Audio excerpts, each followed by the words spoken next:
Right? People don't buy value in features at all. Every single thing that you have ever bought, from a car to a cell phone to a whatever it is that you buy every day, begins with an idea and not with a value. No one thinks of buying a phone today, for example, thinking it'll have a wonderful quality of a call that it will make. No one does that. It's the idea. It's the idea of owning it. It's the idea of owning something new. It's the idea of experimenting with something, and that's what gets bought. When we make buying decisions, our mind is always interacting with the novelty, with the idea, with what it will do for us, and not with the features and benefits and values. Features, benefits, and values for 1980s Zig Ziglar's world, it's not relevant today.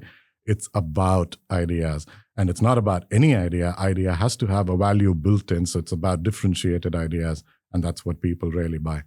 Demand will collapse without novelty because, by definition of not being novel, you are in the crowd, which means a lot of people are offering what you're offering. So it's not that the demand has collapsed, it's that the supply has spread out to a lot of different people. When I think about my business and I say, oh, there is not enough demand, no, there is demand. It's just spread out in a lot more people offering the same thing. It doesn't mean there is no demand. So to be able to capture that same demand that already exists in your business, you need to be able to capture it differently. And that's what will concentrate the supply in your hands. So a conclusion where people assume, oh, there's no demand for this, is never true. There's always a demand.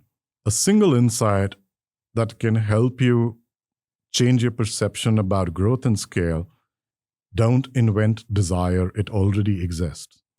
So identify the desire and the need that people have and position your business in it, rather than manufacturing desire from what you think your product is supposed to do. And when you tap into an existing desire or an existing demand which already exists, the business is far smoother. You're not fighting an uphill battle. The one mistake that 99% of businesses make that keeps them stuck is choose a vocabulary of description of their products and services which is similar and boring like 99% of the people, right? If you notice the top 1% of performers, and individually, whether it's sports, whether it's business, whether it's life, whether it's parenting, any profession, the top 1% of the people stand out to us. The videos that you might watch on YouTube or the content that you might consume in social media, the top 1% stands out because that's a different vocabulary. It's not the same vocabulary. And the first level of interaction with you as a brand, as a person, as a business is your vocabulary. The number one mindset shift needed to break revenue plateau or any plateau is doing the opposite of what everyone does.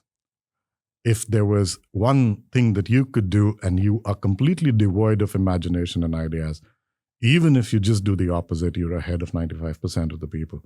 So if you are following the herd, you'll be competing within for a very small number. If you just do the opposite, oh, everyone does it this way, I'm going to do it the opposite. Everyone makes beautiful ads, the ugly one will win. And just the opposite. You don't even have to apply brains there. And that's what will differentiate. I don't agree with the phrase that thinking is the unfair advantage. I think perceiving is the biggest unfair advantage. If you can change perception, you've got the advantage. Decisions of any kind get taken, whether it's in your personal life or it's in business, decisions get taken based on perceptions, on perceived value, perceived benefits. If you can control perception, you control everything. So perception builds anticipation, and anticipation creates action. So if you can, with your positioning, with your messaging, or with your communication, or with your body language, or with your business, if you can shape perception, you've got the winner. Breakthroughs are not about doing more. Breakthroughs are not about, they're not simple mathematics that X is working. So if I do X plus X, my returns will be 2X. I wish it was like that, but it's not. So breakthroughs are not about addition. Breakthroughs are first about making the space to stop doing what is not working or what has a mediocre result, and then replacing it with things that will actually work. And breakthrough results are a design problem. And that needs to be understood by people. It's not a problem of doing more, of adding more strategies. It's actually a problem of design. It's not a function of time. The moment you get the design right, results will take care of themselves. They will explode probably, but they will not be a function of time. So it's not like I will do this for 1 year And then there's a 1 year gestation period. And then the next year will be results. That's not how breakthroughs work. The moment the design clicks, results start flowing in.